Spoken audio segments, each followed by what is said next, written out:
the second recording of Tamino is, of course, also the result of my development into new repertoire. My first recording was conducted by Herbert von Karajan, and being that our first experience together was for me certainly one of the highlights of my career at that time. And I had to accept, of course, to be guided by this incredible master, the most of the time discovering new things and being taken to many borders that for me were unknown at that time, which I have to thank him for, of course, for many years after that I was able to use those kind of tools what he gave me then. The new recording made with Sir Neville Marriner is totally different, because here we have mainly a conductor who is a great conductor, but not very opera experienced. So he is very thankful to you if you have own ideas and are willing to put them on the record. So if they don't disagree too much with his own concept, he is very willing to take them. And so I can say that this recording with Sir Neville is the one that reflects more what my opinion is about Tamino than the one with Karajan. You belong to me. You are a Karajan singer. So declared Herbert von Karajan. What was the occasion? That was when I auditioned for him for the third time, that he finally decided to take me to record this magic flute. He had been looking for a Tamino for many years, and that was the reason why he didn't record this opera before. As I auditioned for him in this special moment, it was in Salzburg, and he wanted to have two things from me. It was the Tamino and it was the Phantom in Falstaff for the record and the new production which was going to be scheduled in Salzburg in the festivities of the summer. And so I auditioned for him for these two roles, and after I sang the serenade of Phantom, he said to me, "Yes, that's exactly the way we are going to do it." And so he came to me and said, "Now you are a Karajan singer, you belong to me." At the same moment, I remember an agent gave me his card behind Karajan and said to me, "If you ever happen to need a good agent, call me." So Karajan said, "No business in my bag." So he took his card back and gave it to me in front of Karajan. Did becoming first, Karajan sounds obnoxious, egomaniacal, to judge from that remark. You are a Karajan singer, you belong to me. Am I overreacting? Not at all. But if you ever happen to know or to meet Herbert von Karajan, you could accept that as a point of his personality. Certainly, he was a very, very intelligent man, and he was perfectly aware of what he had created, mainly the greatest music imperium nowadays. It was not his greatness as a conductor what made him that big alone, but his capability to take in account, all the technical advances of the time, to take the media, the recording capabilities, the video capabilities, the movie capabilities, and realize them into theater. So he was, in a certain kind, maybe the most complete of what you would call nowadays an entrepreneur, who creates an incredible imperium. And he was very well about it. So he knew, of course, that to arrive to that point was to arrive to the climax of any career. Why? because he was able to make music with the best artists of the days. He could hire the best instrumentalist, he could hire the best singers, the best producers, absolutely the best what you could find around the world. And everybody was happy, of course, to work with him. So he knew that to become a Karajan something, a Karajan member, Karajan singer, Karajan pianist or whatever, was a predicate. And it was indeed at that time. Would you compare and contrast Karajan, Böhm, and Giulini, with all of whom you worked?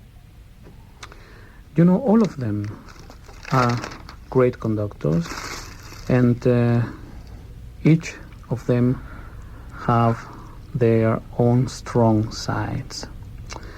We could see, for instance, I will tell you an anecdote which was very, very funny. As I was singing Abduction from the Seraglio de Belmonte with Carl Böhm, we were doing a new production in Munich. And this happened to be the last new production he actually made in a theater. Me having also sung his last conducted performance in a theater as well with this production. As we were doing the general rehearsal, I recall that I invited a friend of mine who is also a tenor, a very dear colleague of mine from Mexico, who had just opened the May festivities in Wiesbaden with an opera of contemporary of Haydn. And he came to Munich, and it was the day of the general rehearsal, so I invited him to the general rehearsal. He was sitting there, and at the end of the rehearsal, he came to me and said, "Tell me, who is this old man who is conducting there?" And I said, "That's Carl Böhm."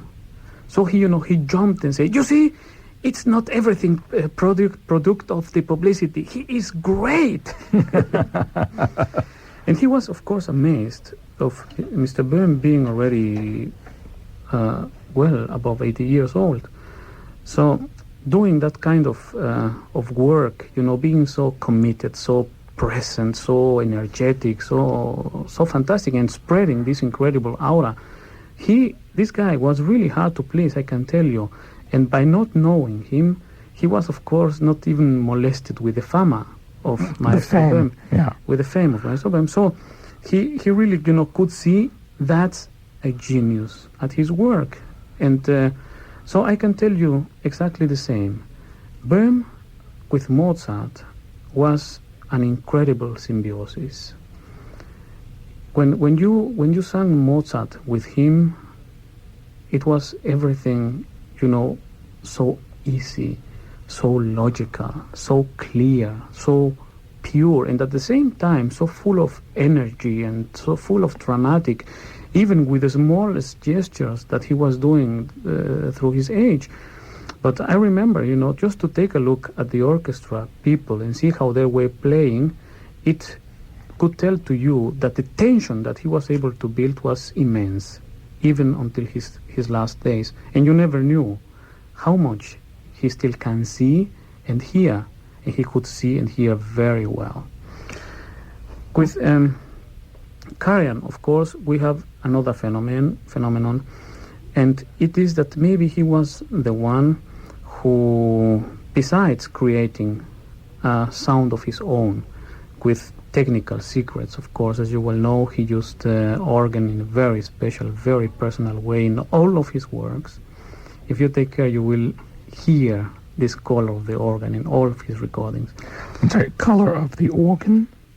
Yes, he supported his interpretations very much with organ. Wait, in other words, he put an organ into the orchestra? Yes.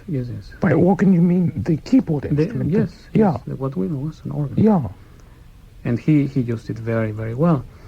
So the other thing was that besides creating this special sound of him, of changing the positions of the strings, creating an incredible bass sound from the middle of the orchestra through the cello and the collaboration with the basses, etc., and knowing a great deal about acoustics and effects of sound transmission through goods and all kinds of materials, he was able to create this incredible sound. But the most interesting thing on Karajan was that he was able to take you beyond the borders.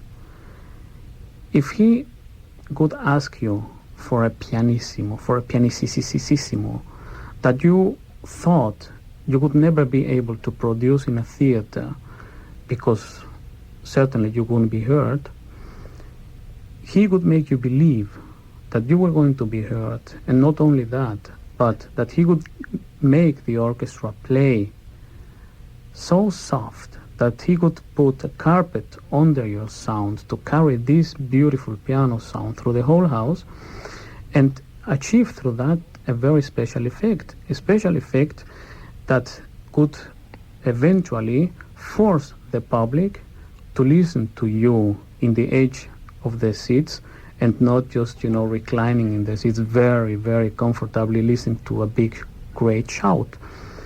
So, besides that, his forte was also very special. Also in the orchestra, you will never experience a dry forte attack from Karajan. It was never tack, the attacks from him. They were always smooth in a certain way.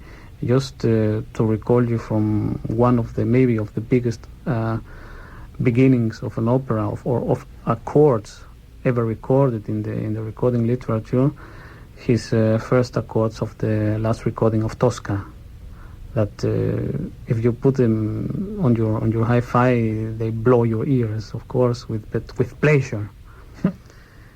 Giulini, we have an incredible, sensible conductor, true artist who lives the music in a very special way. For me, he is an all-around talent, absolute all-around. He can conduct everything, and his nobility, and as a person too, privately, reflects into his music totally. So I'm very happy to have been able to make music with all of these great conductors. You mentioned that you prefer your second Flute recording because in the first one your interpretation was regimented by Karajan. So on the one hand, you admire him and respect him. On the other, you seem to feel that your individuality was perhaps a little bit submerged when you worked with him. You know, what happened was that Karajan, as I told you before, having the possibility to hire, to get the best he could get, he imposed incredible demands on you. But at the same time... For example? First of all, you had to be perfect. To begin with, he couldn't allow you to have any kind of technical problems.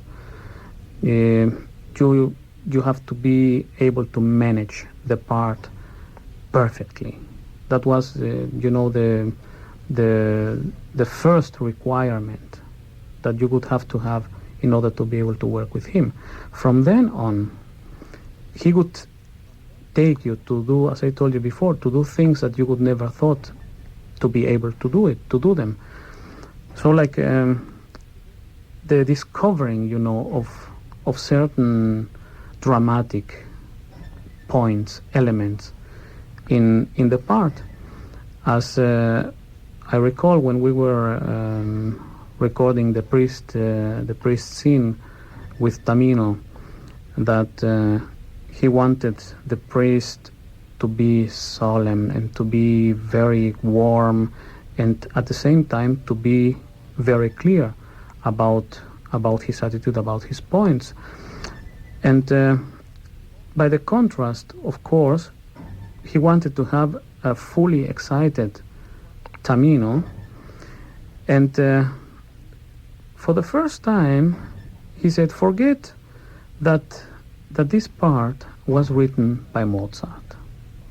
Just forget that and imagine whoever you want to imagine as the composer, but give the fullest expression that you are capable to bring in your outrage, So there I was, shouting at the priest in a more veristical way of interpretation, and not being Mozartian at all.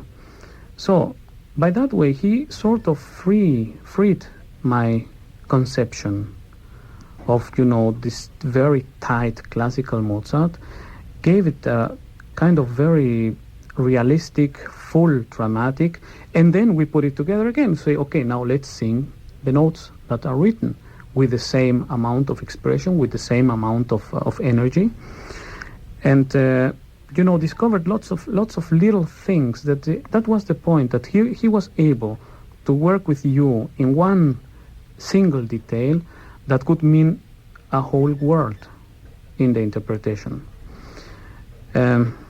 Like for instance, this when Tamino is singing the actual pray that makes the, let's say, the closed world open to him, while he's singing O ewige Nacht. He says that's the moment where he convinces this organization that he is worthy to go through this test. But then we have to make this moment of music, to make it superb, to make it incredible out of everything what has been up to there. So he said the best thing, you have to put the most piano you can sing, because you have to tell the public that you are thinking that and not singing it. So you recall yourself all what you have and just let this phrase come out in the most honest, deep way possible, in the most beautiful piano sound that you can produce, legatissimo, pianissimo, sopportatissimo. And you say, well, now how do I do that technically? That's the point. That was not a question for him. He wanted to have the result. He could take you there. He could advise you to arrive there, and then you were doing things that you never thought that you were able to do before. Last time we discussed the friction between Leonard Bernstein and Jose Carreras in connection with the filming of a recording session of West Side Story. Did Bernstein's treatment of Carreras hurt Carreras's career?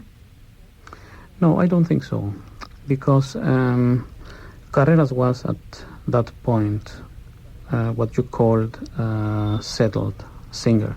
He had his contracts in advance for at least 5 years and all of these projects. Besides that, Carreras had developed a personality and an image which was and is very beloved by everybody, being such a gentle, sensitive man as he is, and a great artist. So it was maybe only rude and cruel for him, knowing how sensitive he is, but to his career it didn't have any disadvantage at all. Do you think that, on the contrary, it may have elicited sympathy that he was treated so shabbily, in your view? Well, I think that that kind of treatment awakened every kind of emotions around him. Certainly the people who said, how is it possible that he can accept such a treatment? How is it possible that he can treat him like that? Poor guy, etc., etc. So, the results that are gotten through that are very, very many, so that we couldn't be able to call them all. But anyway, it wasn't right. Your father sang. How did his voice compare to yours? Well, I must tell you that my father's voice is the most beautiful voice that I know. I think he was a tenor, or he is a tenor. Strong tenor, the kind of what we would call a lirico spinto, but with special, very special characteristica that only some voices have, what we call the tear in the voice. It's a voice that goes directly to your heart when he sings. So the beauty of the timbre is amazing, and the capability of the diameter, especially in the middle range, was incredible, so that many of his teachers wouldn't really decide upon he was a tenor or a baritone. So they told him he was creo que, what translated in English means I think that. So no, not with any certainty. So they were not certain about what he really was. Did he want to make a career? I don't know what to say to that, because first of all, what we call a career is not, or was not, very well known at that time. Let's say now, with a more international world, with a way of communication, the kind of communications that we have, the kind of information that we have, you can say, you can make a career if you arrive to this point, if you do these projects, if you can last so many years, if you work with this and with these people, if you happen to have this in these contracts. I don't know. I must say, me myself, when I went out from Mexico to go to Europe, I didn't know how to build up a career. I didn't know what a career was at all. What I wanted was to sing. And so it happened to me. But certainly, when you want to do one thing, you want to do it right, you want to do it the best you can, and you want to have some success, let's say it like that, some success, some way out of it. And I think that my father in his occupations, like everybody, I think, want to have success, want to succeed. We cannot call that career, but succeed. In my experience, it usually takes at least one generation of having a frustrated singer in the family before a singer emerges who succeeds in making a career, and often it takes more than one generation. Well, the point was that in the case of my father, it was rather a decision of life. It was a question of destiny, because having all the capabilities, having the voice, having the outlooks, being a very, very beautiful young man, so, and the personality and the musicality, everything, having found at least looks like the right person who would have taken him to New York, brought him to New York and taught him what he needed to know and put him on the roster and put him on the stage and accompany him through his way. The way it used to be on those days.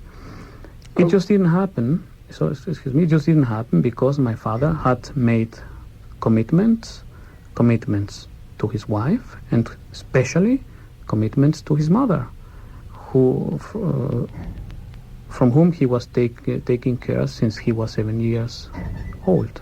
Who was that person, that Svengali? This was a very famous New York teacher whose name was Pierson. Huh. Pierson or Pierson? Pierson. Were you a boy soprano or an alto? I was a soprano, though not a very high soprano. Although I thought that I had very good high notes as a soprano, but I remember that when I used to sing in the chorus in the church, they didn't want me to sing with the high soprano, so there must have been some reason why. So you are another counterexample to the generalization that boy sopranos turn into basses, although you almost did turn into one. Almost, yes.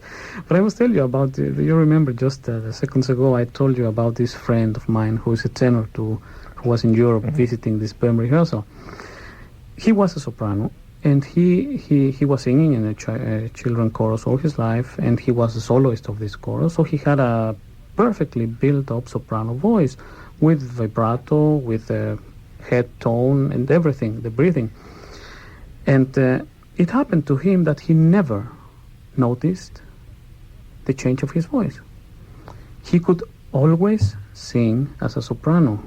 Even now, he's able to sing to you a high C as a tenor and the same note as a soprano, and you are not able to tell the difference.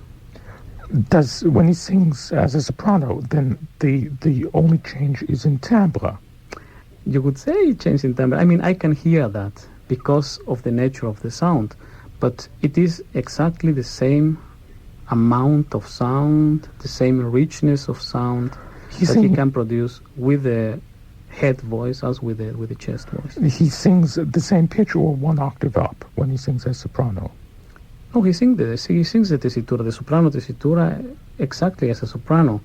Only that he can manage both tessituras. He manages the tenor tessitura and the soprano tessitura. But by singing what we could call a C number 6 with the chest voice and with the soprano voice, you would notice the difference. Is one falsetto? Well, one is this supported falsetto. You ought to make a record and sing duets. You once remarked, I have to work a lot to communicate with the public. I have to fight to communicate. What did you mean? You know, there is a gift that some artists have. And I don't think that you can call that charisma. Many artists have charisma, and they project, and they are great personalities. But some of them are very, very sympathetic to the public. That means that when they appear on the stage, the public develop feelings about them that no matter what happens, they are going to be with them. They are going to be carried by this public. They are going to suffer with him if he is having problems. They are going to cheer with him if he solves a terrible phrase or a terrible high note. And I know a couple of artists that have this gift. Like, for instance, Giacomo Aragall, who when anything happens to him on the stage, everybody of the public is destroyed. Oh, poor guy, so sorry, it's such a pity. And they cheer to him. And I say with right, because he's fantastic. Do they even do that when he sings flat? It doesn't matter. He has this bonus. Another one is, for instance, Siegfried Jerusalem. It's exactly the same phenomenon. He stays on the stage and everybody wants to hug him and to protect him and to hope that he does well. And in my case, I don't think that I have that. You know, sometimes when I come on the stage, I really feel a certain coldness, a certain distance to the public. And though we as artists are trying to share what we can with them, we want to, you know, we go there, we open ourselves to share what we can with them. So even though I can feel sometimes this reluctancy to communicate. And that I see as a challenge. And of course, there are parts that allow you more to take the initiative in this, let's call it now, in this battle, this little battle, to take the initiative and to show them that you are capable of convincing them. Then you have them. You have, in a certain way, forced them to believe something that you wanted them to believe. And that's what I'm talking about when I say that sometimes you really have to take them in order to convince him, to convince them. Other parts don't allow you to do that.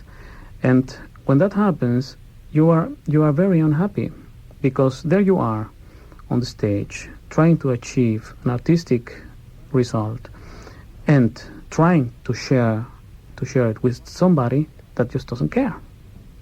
That's very sad. Francisco Araiza, you've also said, my personality provokes. What did you mean?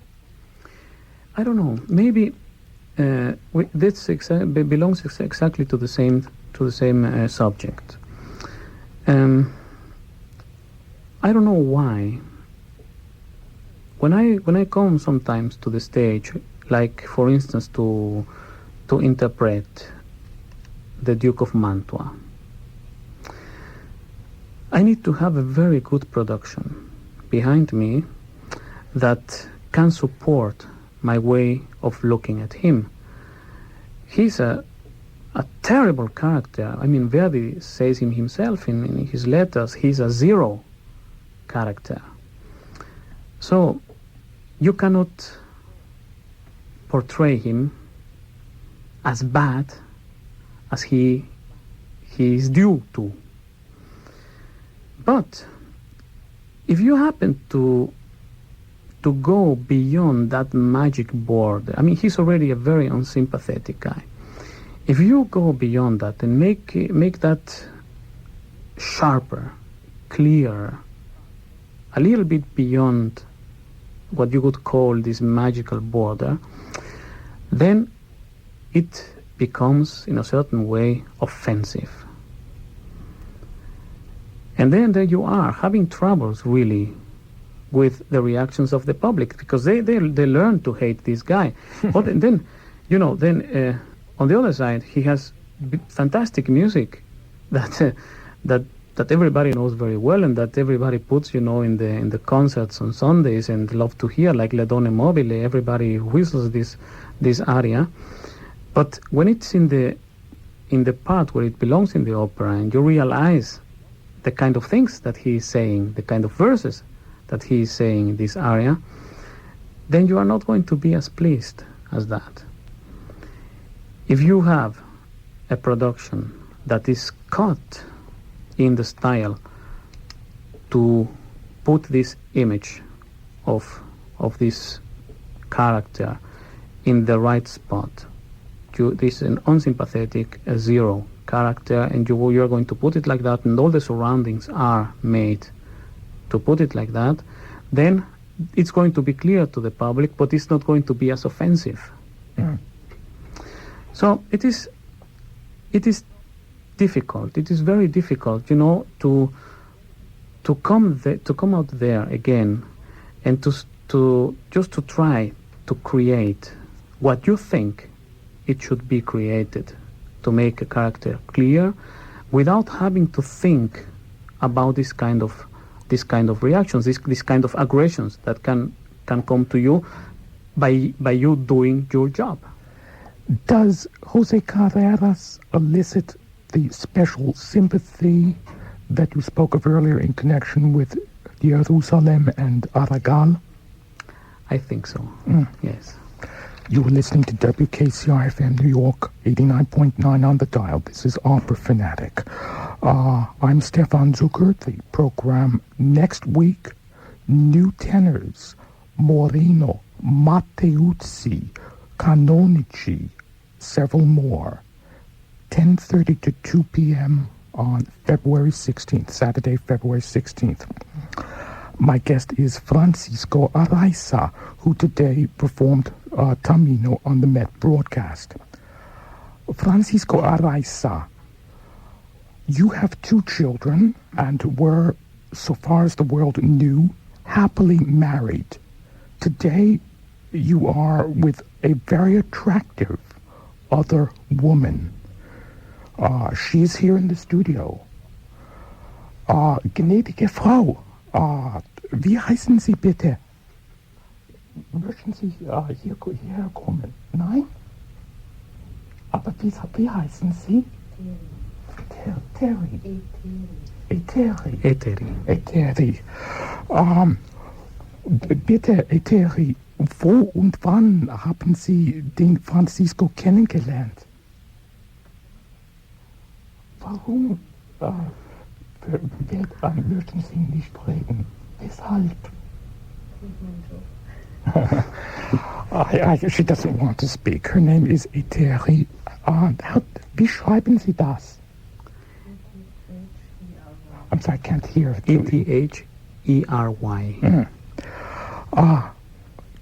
Would you help, Francisco, would you help get her to talk? No. She just said it's his job. Do you want to fill us in on the particulars? Eteri is my assistant, and she's been accompanying me in my career for around the last 10 years. We met in Munich in a production, in the production of The Abduction from the Seraglio. She is a producer and has become what I called my second pair of eyes and ears. Mm-hmm. Franco Corelli has Loretta Corelli as his second pair of eyes and ears. Carlo Bergonzi has Mrs. Bergonzi in that role. And in fact, the list of singers with similar arrangements with a spouse who becomes a second pair of eyes and ears goes on and on and on. It seems that most of the singers who make big careers have somebody doing that. Well, I think that you really need that. And despite all the capabilities that we have nowadays of recording your voice and as well as audio or as a video, you can see yourself, how you move, how you act, how you look by making videotapes or whatever. It will never be the same as the human ears. And you have to be able to find the right person who has the right taste or similar taste as yours, the similar training, similar interests, and a similar kind of perception.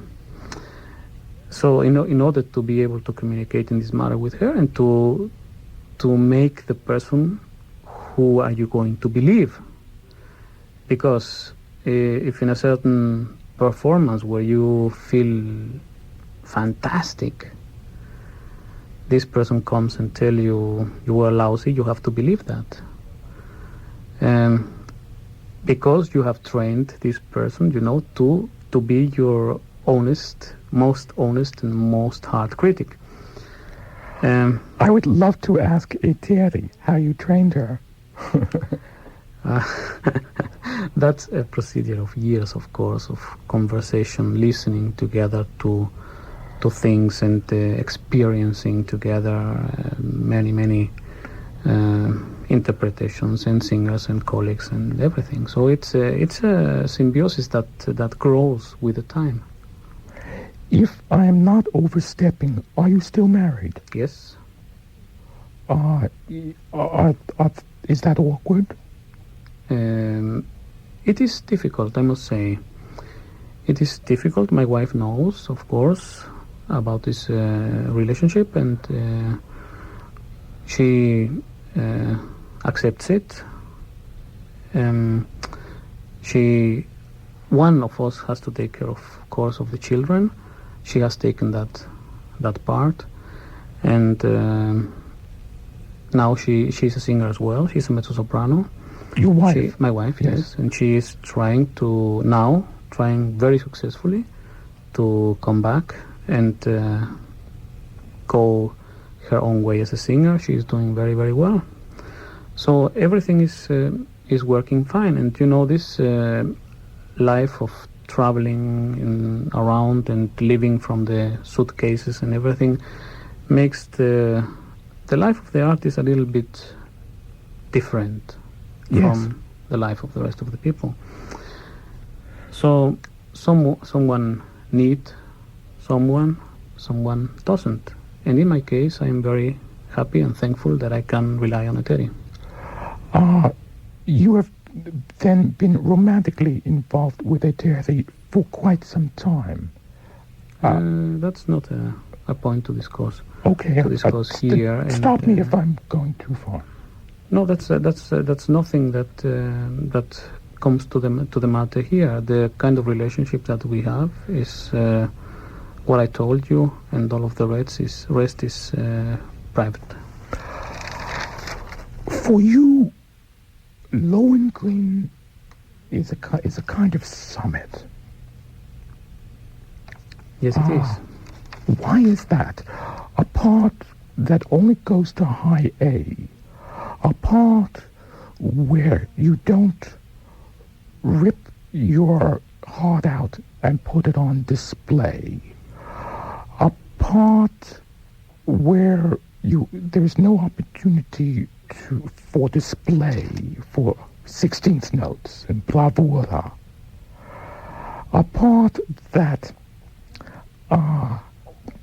is not likely to provide people with provide you with the opportunity to experience catharsis, as you would say if you were singing De Courier in Manolesco.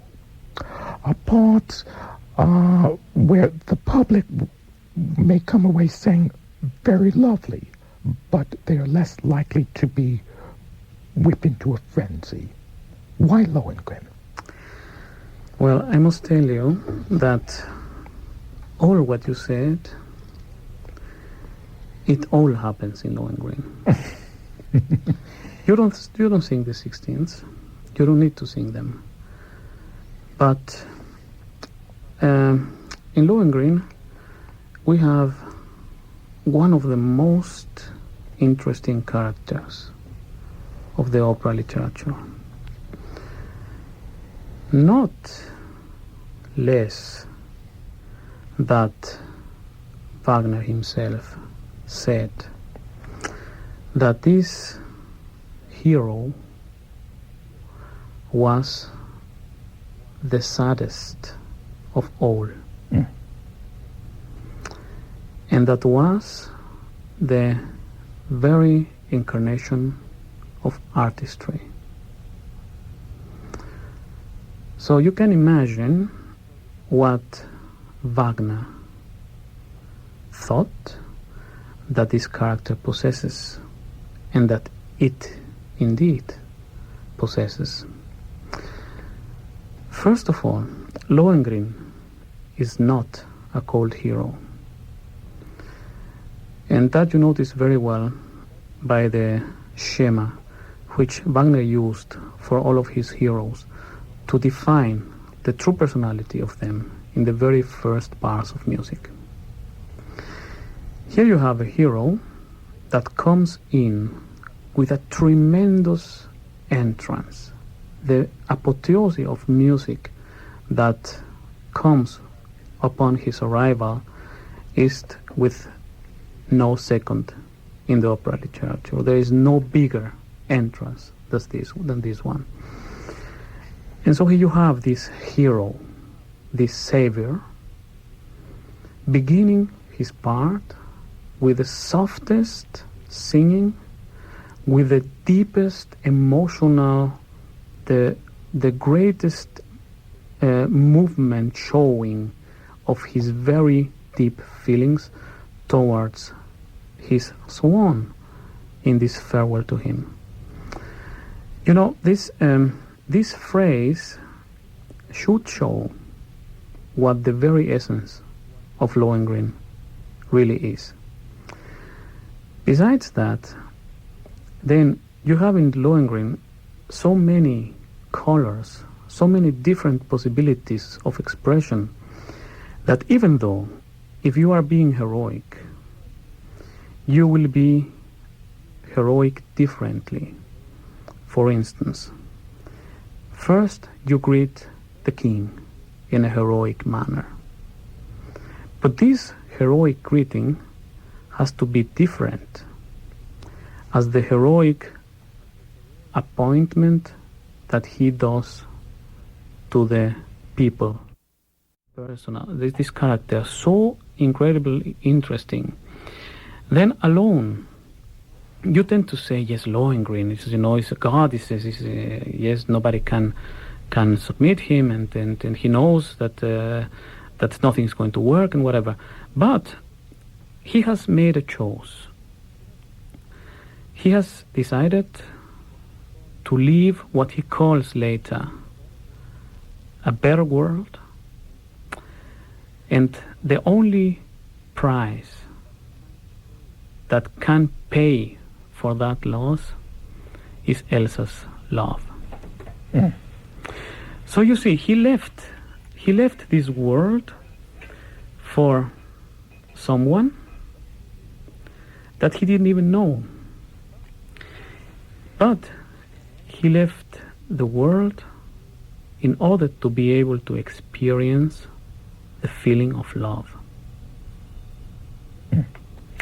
In the moment, where Lohengrin looks in Elsa's eye, that immediately is reflected in the theme of the Graal, The Grail.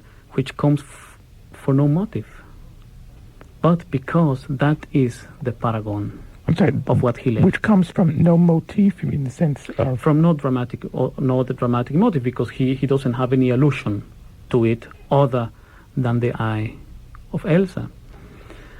So it shows you that he has made the right choice for him, though he doesn't know that it won't work. He tries to make it work. He tries to get fulfillment, though he is able to acknowledge many things, like, for instance, in that medium of terrible tensions and defamations and false accusations and whatever you want to, he acknowledges in Telramund a just man. He acknowledges in him a just man, and that's the reason why he doesn't kill him. He gives him his life after the duel and says to him, you may regret in future what you have done, so you may live to regret. He acknowledges that his actual rival is Ortrud, and by no point he makes a comment on that situation, though he lets Telramund leave to make clear that he has seen what's all about. Today, the U.S. and Canada heard you as Tamino in Zauberflöte, a lyric part. Now, the 6 states within WKCR's radius will get a chance to hear you in something new so far as the U.S. is concerned. You'll be singing the Jugendliche Heldentenor part of Lohengrin here. What, first of all, is a Jugendliche Heldentenor? That is what you could call in Germany the Zwischenfach. Between the types, literally, exactly. Between the Fachs. Fach in between. That it is not the fully grown up heroic tenor, but it is a tenor capable of bringing the heroic attacks, the heroic outbreaks, and being able to bring a certain lyric required by these parts as well, that are written more in what we would call the more Italian cantabile way of singing.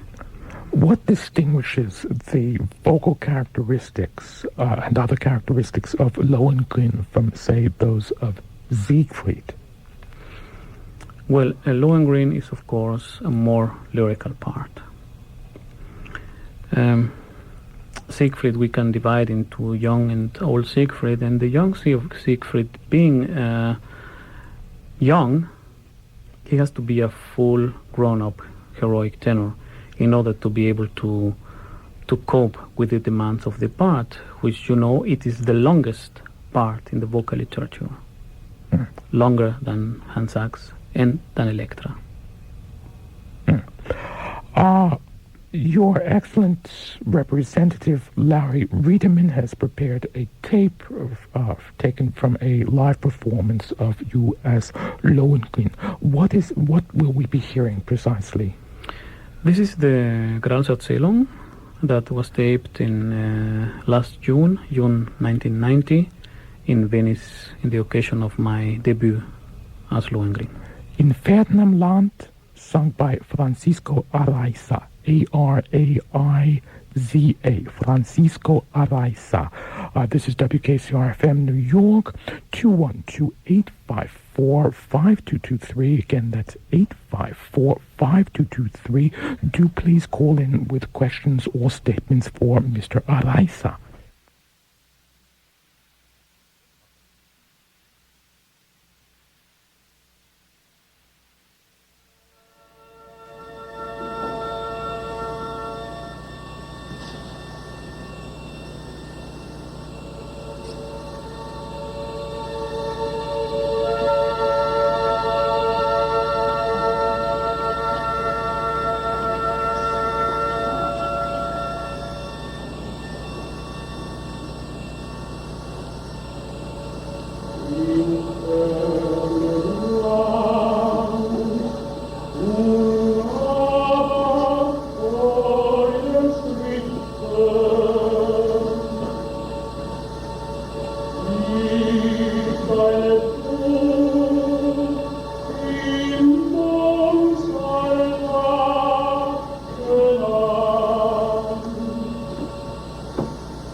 just heard Francisco Araiza singing in Fernam Land from Lohengrin. The number of listener remarks. Jim Ciccone of South Ozone Park, New Jersey, remarked, "I'm getting into opera because of you, Stefan, and I wish it had happened a long time ago. I'd be better off now." Araiza was awfully good this afternoon in the Met's Zauberflöte broadcast. Nina Mazzeo phoned to say that she found Francisco Araiza highly interesting. Jonathan Brown phoned to say that Werner those of you phoning now, please phone back when there's music playing. According to Jonathan Brown, Werner Herzog was to have directed the Met's Zauberflöte. What happened?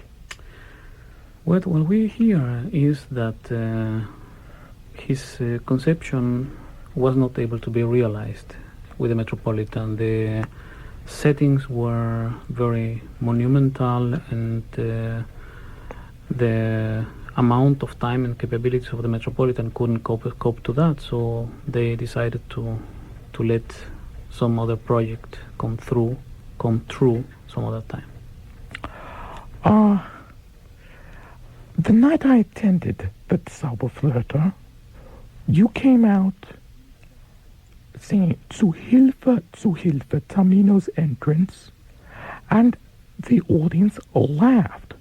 Not because of anything you did, but because of the production.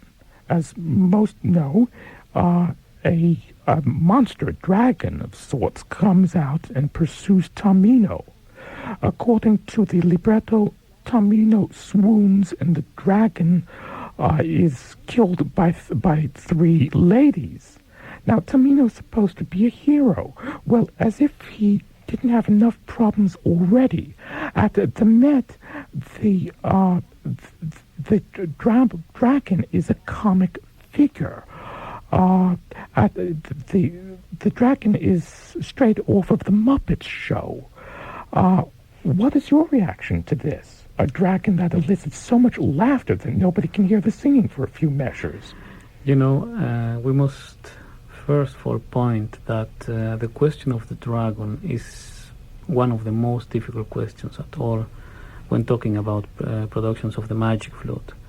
It is a question that has been discussed for generations and generations, I think now nearly over 200 years. And everybody, of course, wants to find the right solution. We have to go back to the dramatic situation of it. Here we have, you say, is a hero. Yes, Tamino is a hero. And says, well, how comes he cries for help? Well, we have to acknowledge that at the beginning of the opera, we see this guy coming out and screaming for help.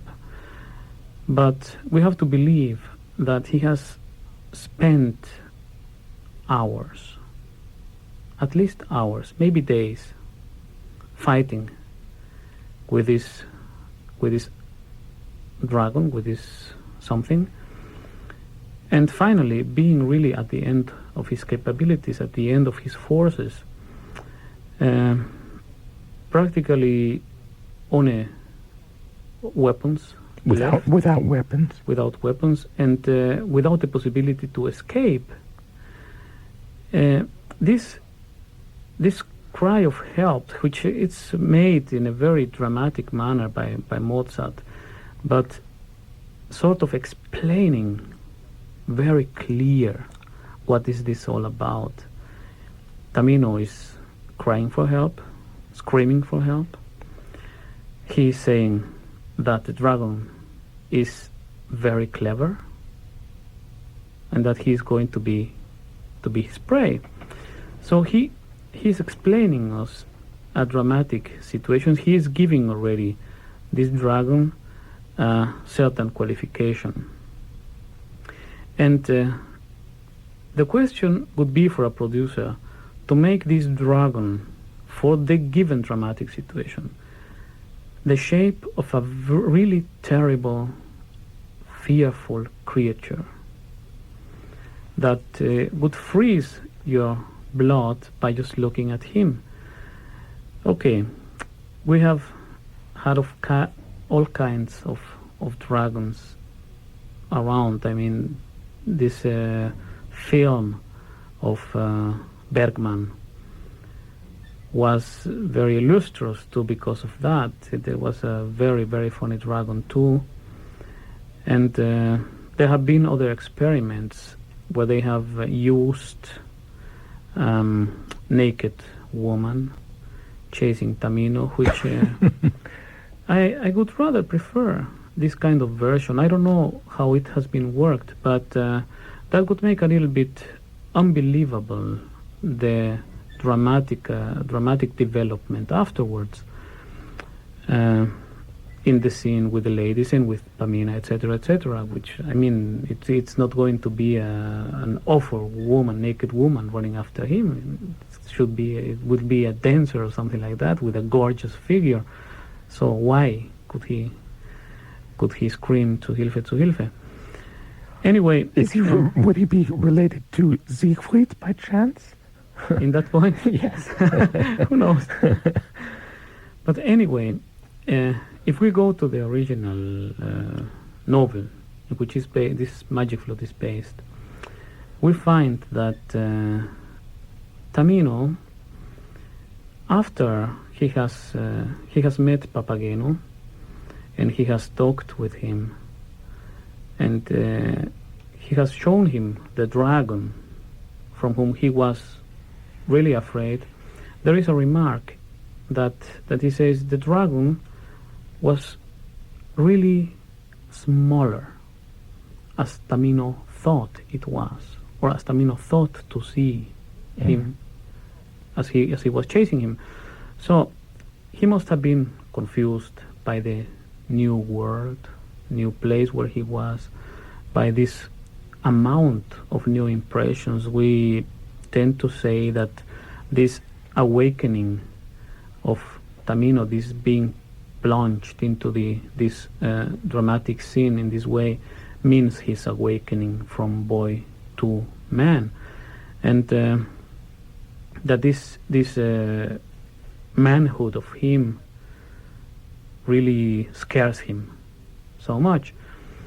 In the original dragon, this dragon that we are seeing now in the Metropolitan is a Met version dragon. The originally drawn dragon that I experienced in a couple of years ago in San Francisco with this very same production was a more penis-like dragon, who was very obvious to everybody what it was meant. Though this dragon is only funny, and you have to accept that it is a solution, and once that you acknowledge that you are not able to build a dragon who is really something very, very terrible to look at or to watch at. As you said, the dragon in Siegfried, for instance, I remember the one in Bayreuth made by Cherot.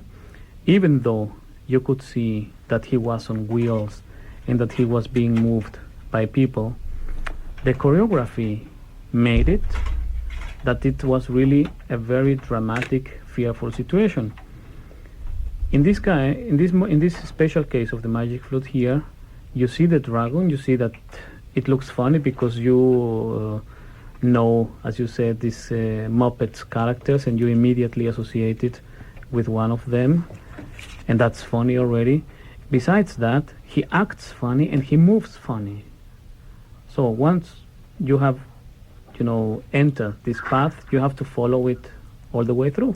So in San Francisco, then, Tamino swooned in the face of what promised to be homosexual rape. I don't know. It is more his own manhood, what he is surprised or afraid of, I would say. My objection to the Met production is that from time to time it gets laughs at the expense of the opera and at the expense of the singers. Tamino's entrance being the first of several such instances. Do you disagree? No, not at all, but here we are again. We are trying to achieve an artistic result. We are trying to do our best, and the message comes out, as you say now, in a very different way. The public has the right to react to that. They do it. So if there is somebody to blame at all, then it is the producer that had concentrated more in getting laughs out of the public than to make justice to the work. And by this point, maybe I have to appoint a great regisseur, Mr. Otto Schenk, who once I was working with him doing Elisir d'Amore and Nemorino. We were forming the part in a very, very true way, very down-to-earth way, very lifelike way of looking at it. And I could say to him, well, here I could point some joke that could make the public laugh. And you said, yes, you are going to win a couple of laughs, but you are going to lose the path of the figure. Yeah. Is that worth? Yeah. And then you said, don't. As an artist, I could say no. Yeah. But then again, here you have a show. Yeah. The Metropolitan puts a show, puts a production, and they want them to be successful. And now it talks to the public in this special, funny way. If you go to this magic flute and you experience lots of laughing, it's like a comedy. We have a strong cast. It is superbly sung, superbly conducted. The orchestra plays fantastically well. So the main elements are there. So the people relax and get the message beyond, get to them, which is more on the comic side of the whole aspect. Terry Mack of New York City phoned to ask about Franco Corelli. As those following this series are aware, a few weeks ago, Franco Corelli broke his left wrist in two places. One of the fractures is healing nicely. The other is causing problems. He had a bad week. The doctors were trying to manipulate the bones, and it was excruciatingly painful. In the end, he swooned. Well, maybe to protect themselves, they put him through a day's worth of tests, testing everything. Why did he faint? He fainted because they were causing him agony. Well, he's in a different cast, a smaller cast. He had insisted that they put him in a smaller cast so that he could attend the event in his honor at Purchase, New York, tonight. He was feeling pretty miserable yesterday, but thought that if he possibly could, he would attend the event, and I'll fill you in on that next week. Now, he is scheduled to return to the program March 30th and will make up the lost shows. So he'll be back on the program March 30th, and then he'll be here again on a date in April. Forgive me, I don't remember. I think it's April 27th, possibly. And we'll reschedule the two broadcasts he missed. I would like to join now the congratulations to Franco Corelli in his 30th year celebration of his Met debut this month. Has the role of Raoul in Les Huguenots ever tempted you? I'm going to tell you something. By singing Lord Percy in Anna Bolena, I experienced a very, very different kind of Donizetti singing.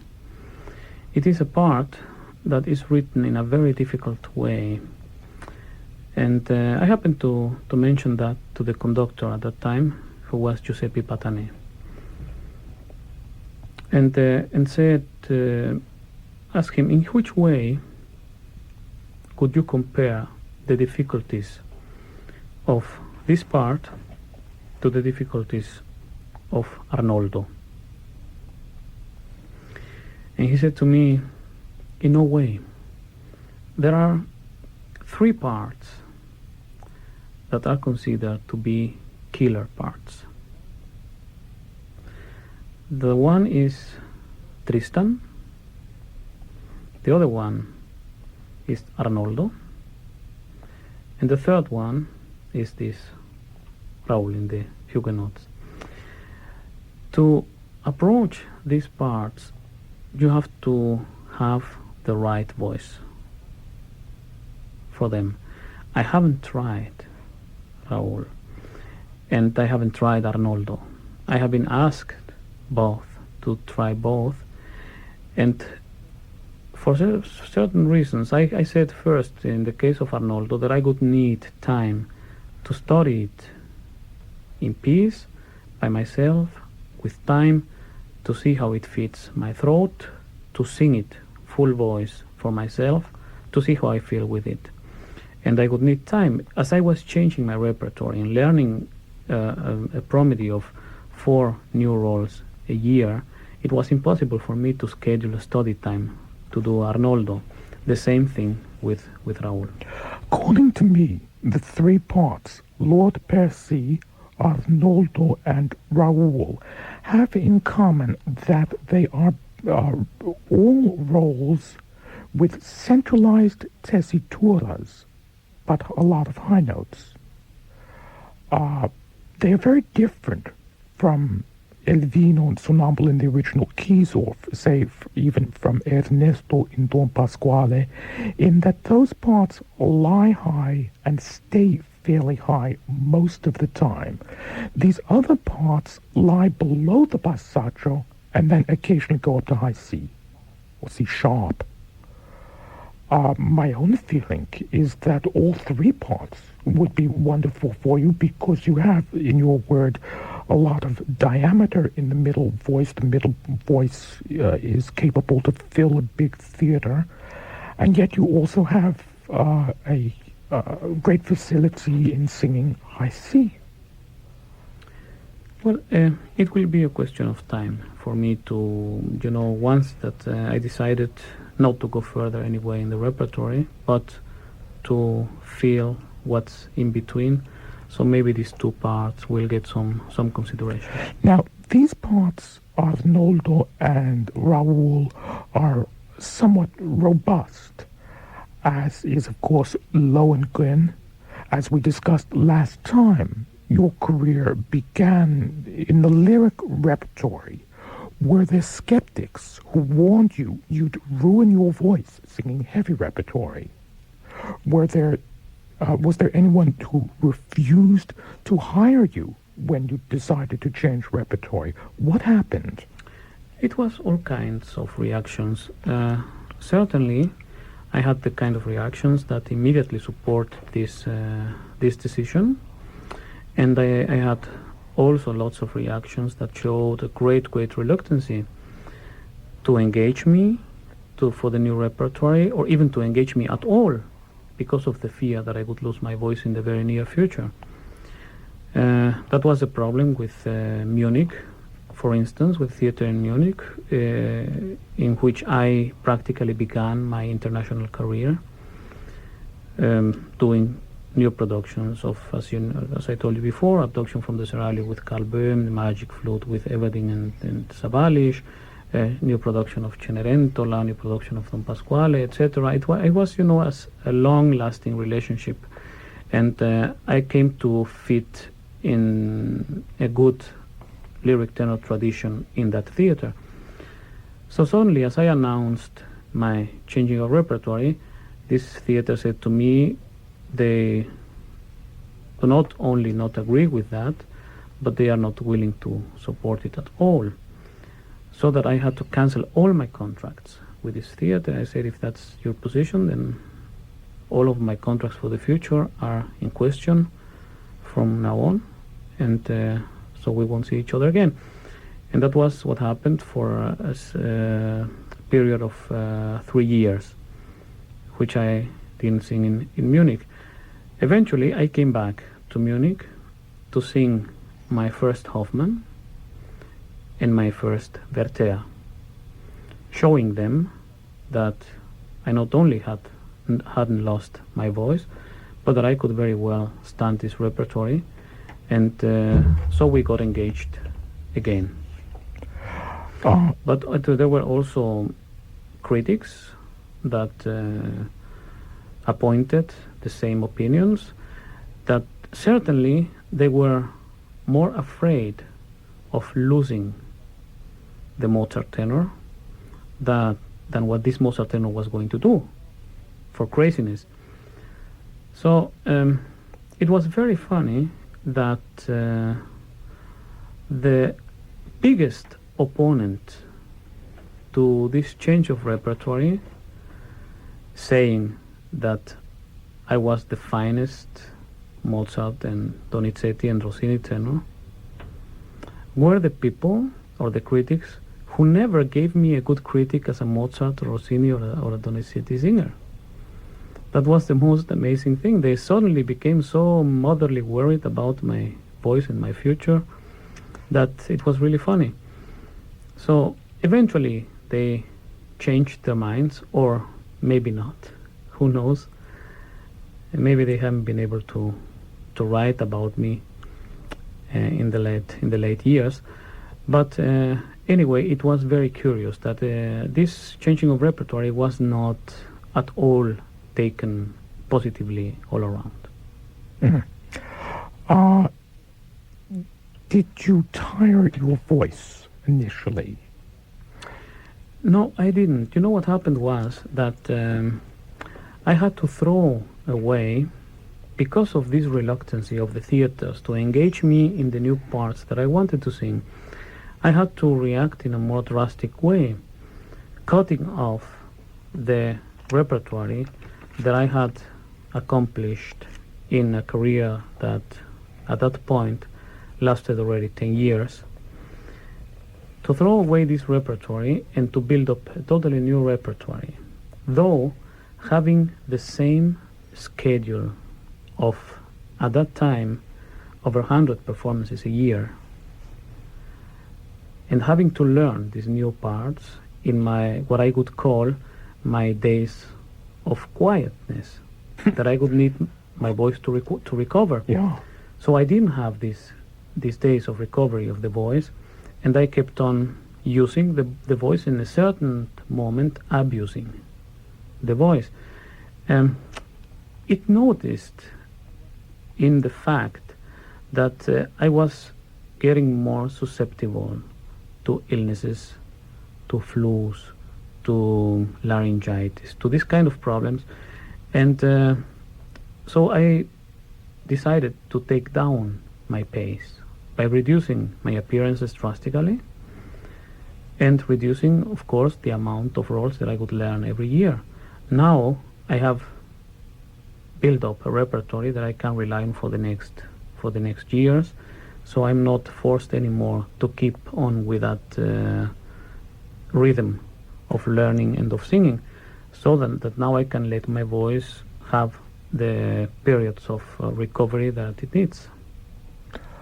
For me, over singing when I do very high parts is a real risk. If I sing lots of high notes, the next day I am practically voiceless.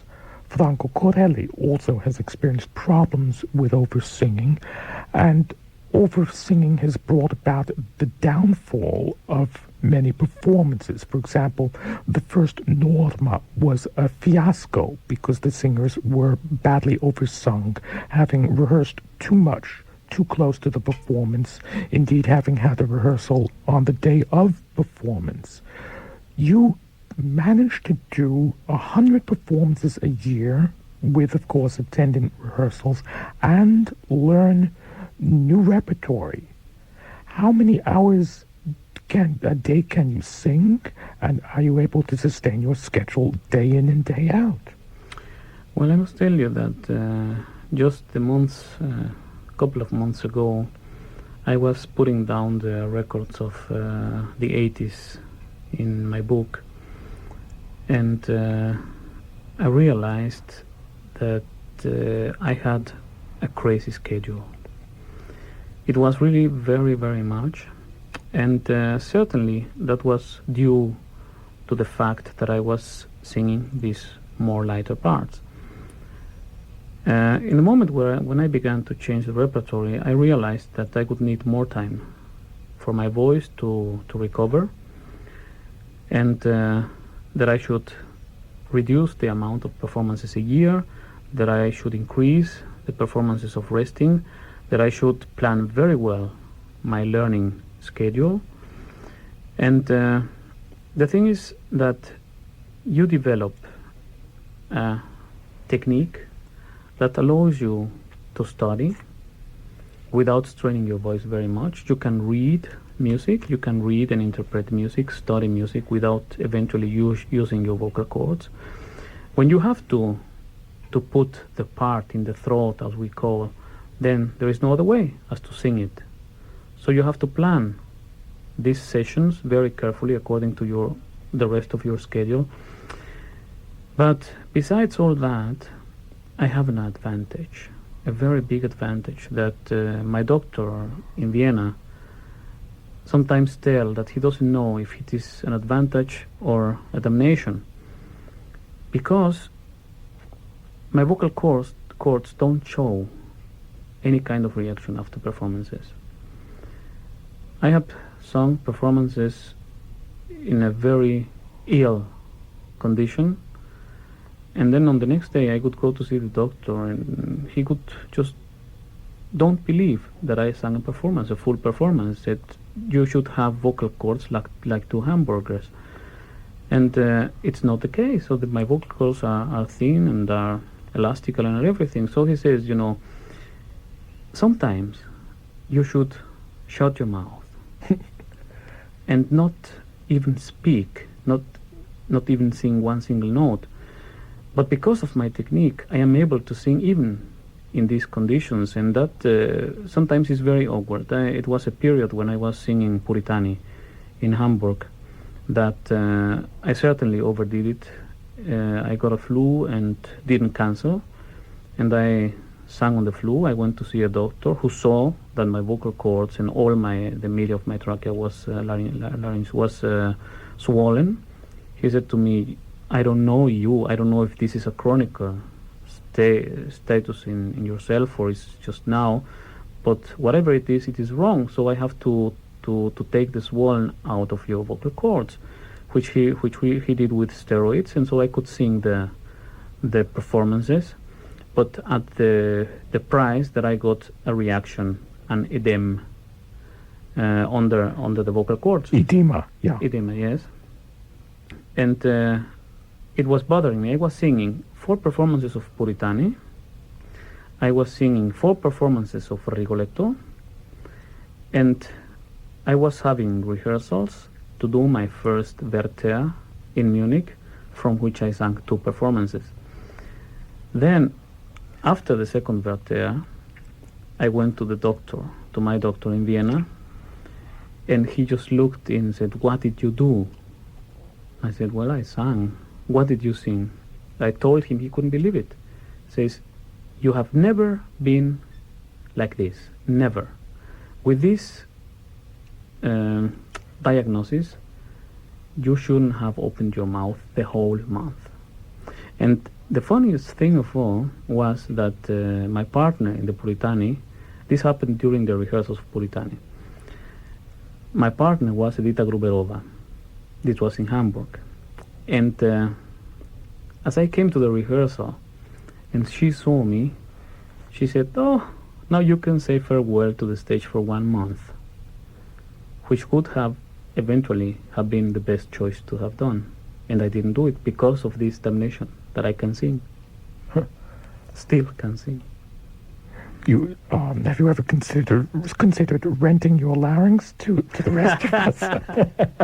You are listening to WKCR-FM New York 89.9 on the dial. I'm Stefan Zucker. My guest is Francisco Araiza, who sang Tamino on the Met's Zauberflöte broadcast today.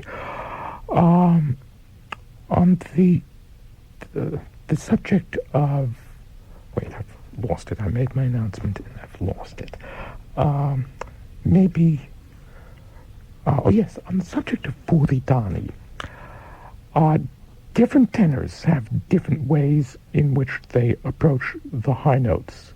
For example, the high Ds in the duet Vieni fra queste braccia in Act 3 are written on the word si, but sometimes tenors change to the vowel A, others change to the word viene for the Ds. I noticed on your 1986 Aria recording, Francisco Araiza, that the brighter vowels, such as E, seem to have more ring or ping, more squillo, than, say, the vowel A, at least around A natural. I'm not sure about higher up. What are your preferences there? Do you agree with me that at least at that point you had more ping on the A vowel? Yes, absolutely. Say levayer, on that sound you had the most glorious high A sharps. Mm-hmm. The sound did not peel forth with quite the same splendor on the vowel A. Yeah. In those years it used to be like that, and it has to do with the fact that, as I told you the last time, my voice tends to pull down. Mm-hmm. So it's easier for me to bring the voice to the right position with the vowel E up to a certain range than with the vowel A. Certainly you can make tricks and color a little bit your vowel E into a little bit of the position of where you would put the vowel E, and that would make a voice like mine a big favor, in order to make this sound with an A brighter and, as you say, more ringing. Though the higher we go, the more difficult it is for me to approach higher notes with the vowel E, I. So there are tenors that can sing only with that vowel, and they put it everywhere they can.